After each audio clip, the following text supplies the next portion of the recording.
आदाब नाज़रीन, मैं हूं अरशद नदीम। आप देख रहे हैं ST न्यूज़। नाज़रीन, आज हम किरतपुर में हैं। किरतपुर में बल्दियाती इदारों का चुनाव शुरू हो चुका है। यहाँ पर नगर पालिका परिषद के लिए कई आधा दर्जन से ज़्यादा लोगों ने अपनी नामजदगी करा दी है। सियासत की बिसात बिछ चुकी है। शय और मात का खेल शुरू हो चुका है। इस शय और मात के खेल में जो सबसे ज़्यादा प्रबल दावेदार हैं, आज हम उनके पास उनकी खिदमत में हाजिर हैं।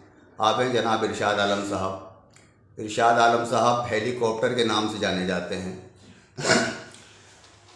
ये एक कामयाब बिजनेसमैन हैं, बहुत पढ़े लिखे इंसान हैं, दानिश्वर हैं, विजनर हैं और बहुत से खूबियों के मालिक हैं। सियासत में क्यों आए ये हमें मालूम नहीं। बिजनेस से दिल भर गया या और दुनिया भर में घूमे 28 मुल्कों का दौरा करने के बाद अब ये आवाम की खिदमत के लिए यहाँ आए। इनके पीछे क्या रीज़न है, क्या मकासद हैं, ये तो अल्लाह बेहतर जाने। फ़िलहाल हम इनसे जानना चाहते हैं कि आपके क्या आदाद व शुमार है, क्या आंकड़े हैं, क्या समीकरण हैं, किस वजह से आप चुनाव लड़ रहे हैं और क्यों लड़ रहे हैं। इरशाद आलम साहब। नाज़रीन, आप सभी को मेरा बहुत बहुत सलाम, आदाब, नमस्कार। और अरशद साहब, आपका बहुत बहुत शुक्रिया। आदाब। ज़रा नवाजी, आपने जो बहुत सारी बातें मेरी तारीफ़ में कही, खाकसार इस काबिल तो नहीं, लेकिन ये आपका बड़प्पन है कि आप ऐसा सोचते हैं। बड़ा अच्छा लगा। देखिए, पहली बात तो मैं आपसे ये कह दूं कि जो एक समाज सेवा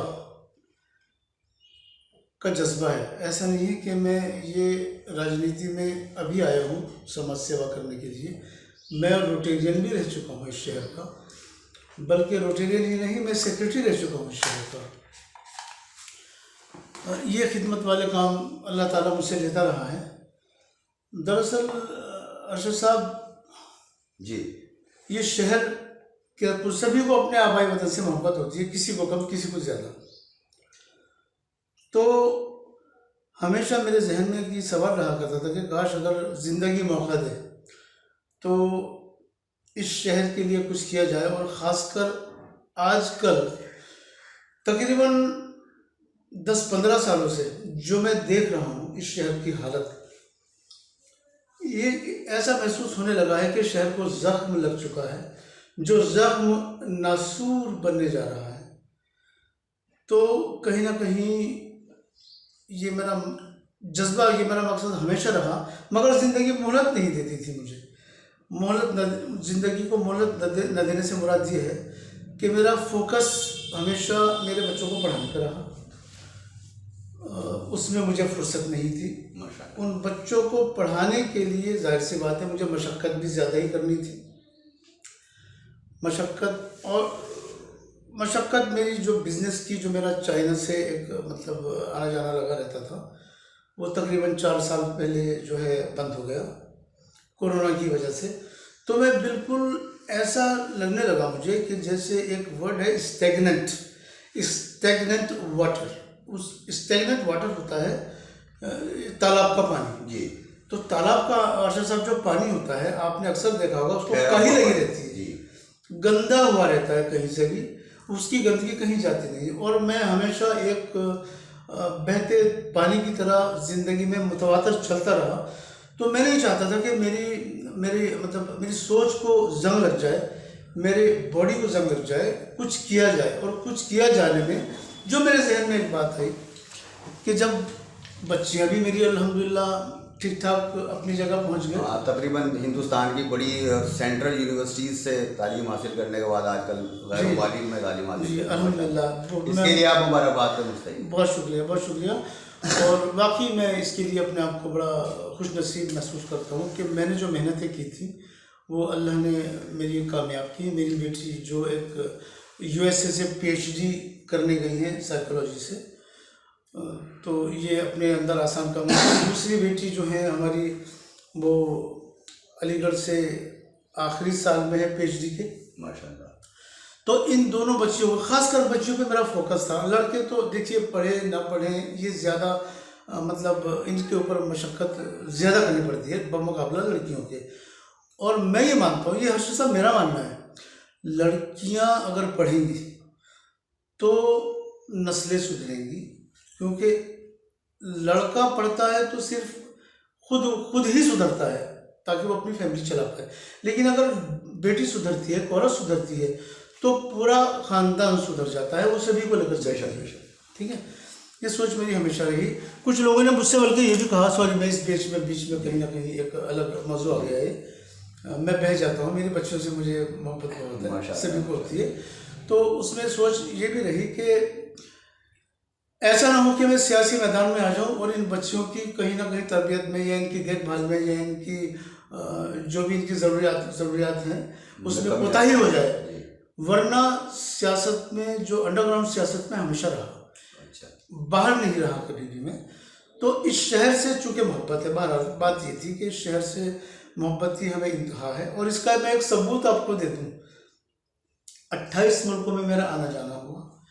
इंग्लैंड में जिस वक्त मेरी शादी का एक प्रोग्राम, एक पाकिस्तानी ब्रिटिश फैमिली ने कहा कि आप लंदन में हो और आप हमारे यहाँ पर शादी कर लो, वापस मत जाओ।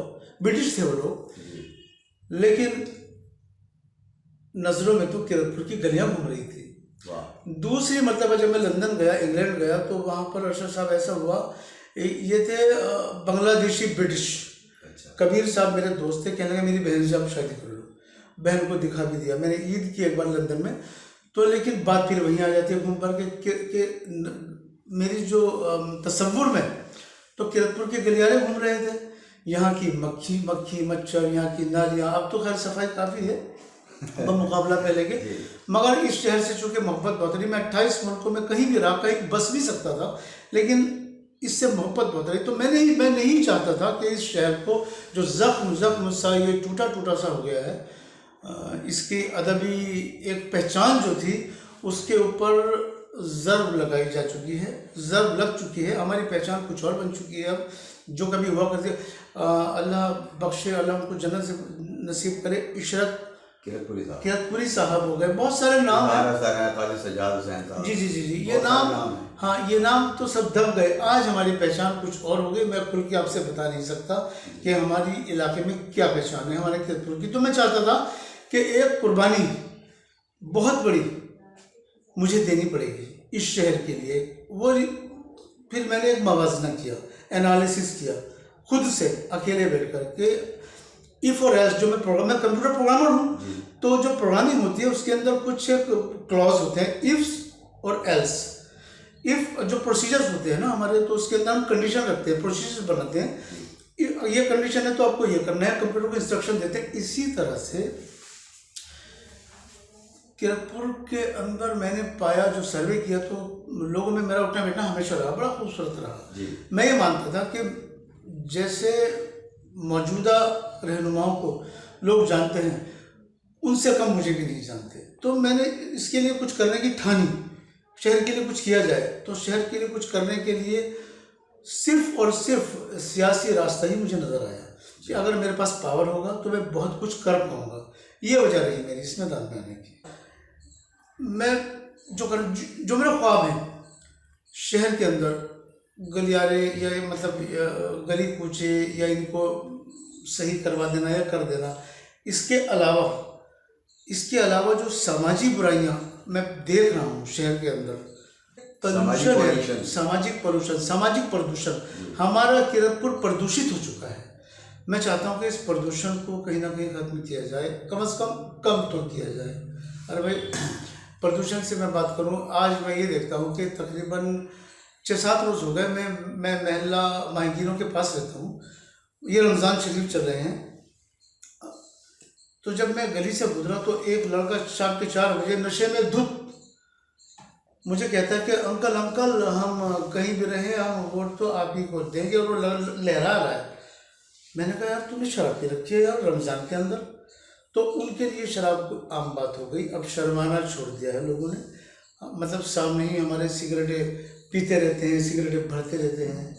बड़ा मतलब इन लोगों को, जिन लोग मतलब अगर ये मैं बात कर रहा हूँ, हो सकता है इनको बुरा लगे, मैं समझता हूँ बुरा नहीं लगना चाहिए, उनके माँ बाप को बुरा नहीं लगना चाहिए, क्योंकि मैं चाहता हूँ उन लोगों के अंदर उनके घरों को सुधार पाऊँ, कुछ कर पाऊँ। उसके अलावा हम एजुकेशन डिपार्टमेंट आता है, एजुकेशन डिपार्टमेंट में मैं बहुत कुछ करने की तमन्ना रखता हूँ, चूँकि मैं मेरे बच्चों के साथ जुड़ा रहा इससे। उसमें मैं ये चाहता हूँ कि जैसे हमारे शहर के अंदर पुराने मतलब काफ़ी पहले गवर्नमेंट स्कूल हुआ करते थे जी, जो नगर पालिका के अंडर में आते थे जी।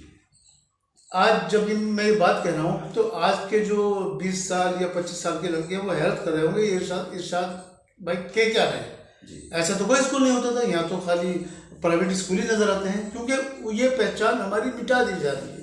और मिटा दी जाने का मतलब ये होता है, और ये इसके ऊपर नज़र न रख पाने का मतलब ये होता है, हमारी सोच वहाँ काम नहीं करती, हमारी सोच बिजनेस ओरिएंटेड हो चुकी है, चाहे वो मेडिकल फील्ड हो या एजुकेशनल फील्ड हो।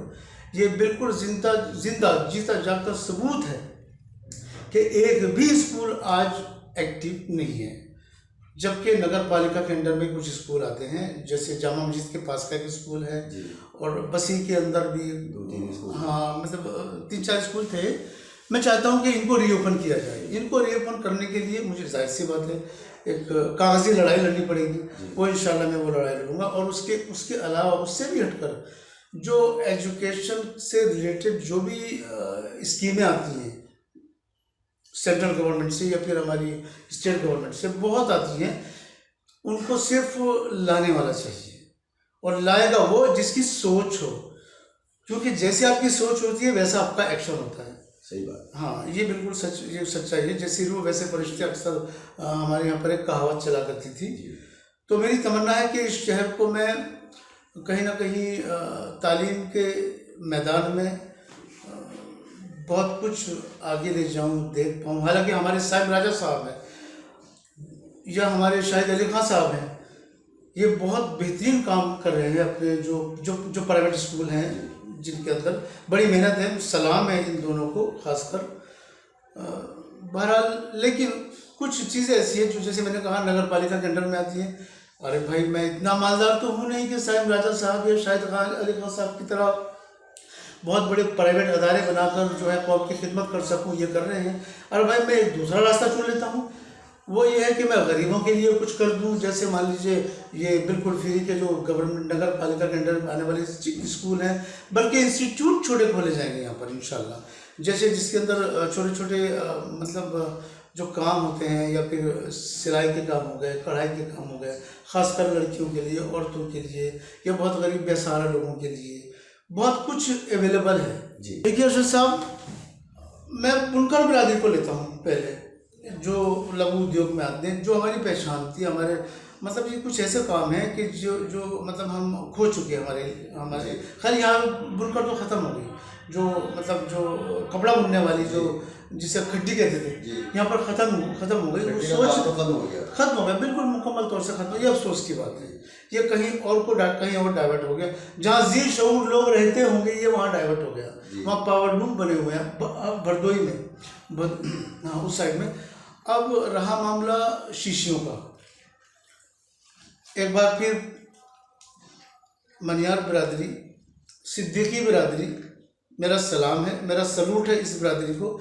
इस बिरादरी ने शहर को बहुत कुछ दिया है बेशक। इस बिरादरी ने गरीबों के घर चलाए हैं, लघु उद्योग। इस बिरादरी ने मान लो मैंने ये देखा है मेरे बचपन से कि बड़ी छोटी छोटी जगह पे लोग जब काम करने जाया करते थे, मतलब जब गुजर बसर के कोई जराए नहीं थे, तो ये शीशे की फैक्ट्रियाँ मौजूद थी। ये सच्चाई है, देखो जो हकीकत है वो कहनी पड़ेगी बेशक। तो अब हुआ यूँ, ये ठीक ठाक चल रहा था जब से चीन मैदान में आया, चीन का प्रोडक्ट मैदान में आया, ताइवान चीन, जो मतलब बाहर के मुल्क, तो उन लोगों ने हमला किया हमारे मतलब बहुत सारे मैदानों में, हमारे शहर पे हमला किया। जी। उसमें बहुत सबसे ज़्यादा जो हर्ट हुए हमारे शहर के अंदर वो हमारी सिद्दीकी बिरादरी हुई, हमारी मनियार बिरादरी हुई, क्योंकि यहाँ पर इतनी सारी फैक्ट्रियाँ थी। अब वो महदूद होने लगी क्योंकि कंपटीशन बहुत ज़्यादा बढ़ गया। अब जब कंपटीशन बढ़ गया तो ये जिम्मेदारी बनती है हमारी मस्बत सोच रखने वालों की कि इसका कुछ किया जाए। ये जिम्मेदारी सिर्फ उन्हीं की नहीं बनती जी। अरे भाई वो तो कोशिश कर ही रहे हैं, वो मतलब उनके बाहर अगर हमारी भी जिम्मेदारी बनती है कि जो हमारे शहर को आगे ले जाना चाहते हैं या चाहते थे उनका कहीं ना कहीं सहारा बना जाए, उनको गाइड किया जाए। जो मैं गाइड करना चाहता हूँ, मैं बिजनेस सेमिनार यहाँ कराना चाहता हूँ। बिजनेस सेमिनार का मतलब ये होता है काउंसलर बुलाए जाते हैं, स्पीकर, मोटिवेशनल स्पीकर्स आते हैं हॉल के अंदर। हम स्पीकर्स को बुलाएंगे ताकि वो इनको ये बता दें कि भाई आपका ये काम है, आप इसको ऐसे नहीं ऐसे कीजिए, या कहीं ना कहीं गाइड करेंगे उसको। तो मैं समझता हूँ कहीं ना कहीं एक्सपोर्ट, जैसे अपना यूरोप साइड में एक्सपोर्ट, या कुछ मुस्लिम कंट्रीज़ में जो हमारे यहाँ इधर की चीज़ें ज़्यादा बनती हैं, या कांच की नगरी का जो खिताब मिला है हमारे शहर केरपुर को, ये हमारे मनियार बरादरी की देन है। इसमें कोई शक नहीं। तो बहरहाल ये बड़े अफसोस की बात है कि ये काम यहाँ पर, मैं नहीं चाहता कि ये ख़त्म हो, मैं चाहता हूँ कि ये मॉडर्नाइज हो जाए। अरे भाई कंपटीशन में आना है हमें तो कंपटीशन करना है वर्ल्ड से। ये सोच ही नहीं बनी जी, ये सोच ही नहीं बनी। सोच ये बनी कि हम पैसा कमाएं कैसे, इसे बिजनेस बना के डाल दिया जी। सिर्फ मतलब जो सोच बनी हमारे यहाँ पर, सियासी सोच, ये जो कुर्सी है, ये जो चेयरमैन की कुर्सी है, ये सियासी कुर्सी इसको मैं मानता ही नहीं। ये एक जिम्मेदार की कुर्सी है। जिम्मेदारी बनती है हमारी कि हम इस कुर्सी का हक अदा करें। हक अदा करने का मतलब ये नहीं होता कि हमने किसी को थाने से छुड़वा दिया, पकड़वा दिया और छुड़वा दिया। ये इस कुर्सी का हक नहीं। इस कुर्सी का हक है कि आप हमारे शहर के लोगों के लिए स्कीमें लाएं, हमारे विकास के लिए स्कीमें लाएं। ये सोचें आप, इसलिए सोचना तो पड़ेगा, जहन को बदलना तो पड़ेगा, हमें बदलना तो पड़ेगा जी। मैं वादा वो करने जा रहा हूँ, देखो वादा मेरा वो है हमारे यहाँ की आवाम से। नंबर 1 पे वादा मेरा है कि यहाँ पर एक इंस्टीट्यूट में ऐसा बना देना चाहता हूँ, जो मेरी एक संस्था है, सर्व समाज सेवा संकल्प सोसाइटी। मैं ये बहुत बड़ी जंगें इससे लड़ सकता हूँ सरकार से जी। वो ये करना है कि इंस्टीट्यूट में ऐसा बना देना चाहता हूँ, चाहे मैं वक्त बोर्ड की ज़मीनों को इस्तेमाल करूँ इसमें, या मैं सरकार से रिक्वेस्ट करूँ इसके लिए, या फिर कहीं ना कहीं भाई चंदा इकट्ठा करके बनाऊँ जी। मैं ये चाहता हूँ 10 से 12 काम या 15 काम ऐसे छोटे छोटे काम हैं, जैसे इलेक्ट्रिशियन हो गया जी, या फिर आपके प्लम्बर हो गए, या आपके ये अपना बार्बर हो गए, या सोफा मेकर्स हो गए, फर्नीचर वाले को, बहुत सारे काम है, छोटे छोटे काम है। मैं चाहता हूँ कि एक इंस्टीट्यूट बने स्किल डेवलपमेंट का। हाँ बिल्कुल, skill development institute of course. उससे मैं उनको डिप्लोमा प्रोवाइड करूँ, जिसके अंदर अगर अरब कंट्री के अंदर ज़्यादातर तो लोग अरब ही जाते हैं जी, उसमें एक डिप्लोमा जब उनके पास होगा, अरबिक और इंग्लिश में लिखा हुआ बाकायदा, रजिस्टर्ड होंगे, वो रजिस्टर्ड प्लम्बर होंगे, रजिस्टर्ड इलेक्ट्रिशियन होंगे, तो उन्हें इंटरव्यू में आसानी होगी और उन्हें वहाँ पर जॉब, अच्छी कंपनी मिलेगी। और इतना ही नहीं, उस इंस्टीट्यूट के अंदर मुझे 2 ज़बानें सिखाने के लिए, खासकर बोलना सिखाने के लिए, इंग्लिश और अरबिक का सीखना आसान काम नहीं, ये पहाड़ तोड़ने की तरह है। लेकिन इतना जो सिर्फ स्पीकिंग है जी, बोल चाल है, 6 से 8 महीने में या 1 साल में मैं इतना सिखा देना चाहता हूँ उनको कि वो कम से कम इंटरव्यू में आसानी से पास हों, और जब वो अरब कंट्री में जाएं तो उनको वहाँ आसानी हो अरबी बात करने में या फिर इंग्लिश बात करने में। फिर उन्हें सुपरवाइज़र वाली पोजीशन का मिलना बड़ा आसान हो जाएगा, क्योंकि दुनिया से लोग जो लेबर क्लास जाती है वो इस तरह से नहीं जा पाती। ये मेरा सबसे पहला काम हुआ है। तकरीबन सभी पार्टियां जो हैं अपने अपने उम्मीदवार उतार चुकी हैं, कांग्रेस, समाजवादी, बीजेपी और MIM, तमाम लगभग जितनी पार्टियां हैं जी। मुझे नहीं मालूम कि बहुजन समाज पार्टी का भी कैंडिडेट है या नहीं है। बहरहाल आप एक आज़ाद उम्मीदवार हैं जी। आज़ाद उम्मीदवार की इनके सामने कोई हैसियत नहीं होती, लेकिन आप फिर भी दमखम भर रहे हैं। वोट काटने के लिए खड़े हुए हैं क्या आप? देखिए, आज़ाद उम्मीदवार से खड़ा होने का मेरा मकसद और मतलब ये था कि ये जो पार्टियों का टिकट लोग लेकर आते हैं, सच मानो तो मेरी तो एक वजह थी, जो बीजेपी का टिकट मैं लेकर आ रहा था, चूँकि वो सत्ता में थी, तो वरना दूसरी पार्टियों का टिकट लाने का सिर्फ मकसद ये था कि उनको एक बहुत बड़ा एक प्लेटफॉर्म मिल जाएगा, टीम मिल जाएगी जी। आप ये देखिए कि मैंने जो निर्दलीय आने का एक प्लान बनाया, तो ये मेरा यकीन कितना मजबूत होगा कि ये मेरे लिए बड़ा आसान मार्का है। जो सिचुएशन शहर की मैं देख रहा हूँ, बदलाव की जो एक हालात में देख रहा हूँ, जो लोगों की सोच देख रहा हूँ, मैंने ये माना कि मुझे तो किसी पार्टी की ज़रूरत ही नहीं पड़ रही। ये तो वैसे ही लोग दीवाने हुए जा रहे हैं कि भाई हमें तो बदलाव लाना है। और एक लहर सी मैंने महसूस की। तो ये लहर सी महसूस करने के बाद में महसूस ये हुआ कि अब मुझे इंशाल्लाह उसकी किसी पार्टी की ज़रूरत नहीं पड़ेगी। और मैं एक बात और बताता चलूँ आपको जी, जो मेरे हिंदू भाई, जो मेरे समाज, हिंदू समाज है, मैंने उनको ये साबित कर दिया है कि मैं एकता वाला आदमी हूँ। ये बीजेपी से टिकट लाने के लिए मेरे जैसे आदमी ने जो एक हौसला किया था, यह आसान काम नहीं था। मकसद मेरा एकता था, आज भी एकता ही मेरा मकसद है अरशद साहब। तो मुझे पूरी उम्मीद है कि मेरे जज्बात का ये समाज पूरा ख्याल रखेगा और मेरा हक भी बनता है। मैंने कहीं कोताही नहीं की, मेरा टिकट काटा गया। अगर टिकट ना काटा जाता तो ये तो शहरी मैंने वन साइड कर दिया था। और आज आने वाले दिनों में भी ये वन साइड ही होने वाला है, मैं आपको बता दूं। क्योंकि वो जो हिंदू समाज है वो देख रहा है कि यार ये आदमी हमारे लिए खड़ा हो गया, एकता की खातिर खड़ा हो गया। कुछ तो सोचना पड़ेगा इसके लिए। उनका जो काम है वो अहले सियासत जाने।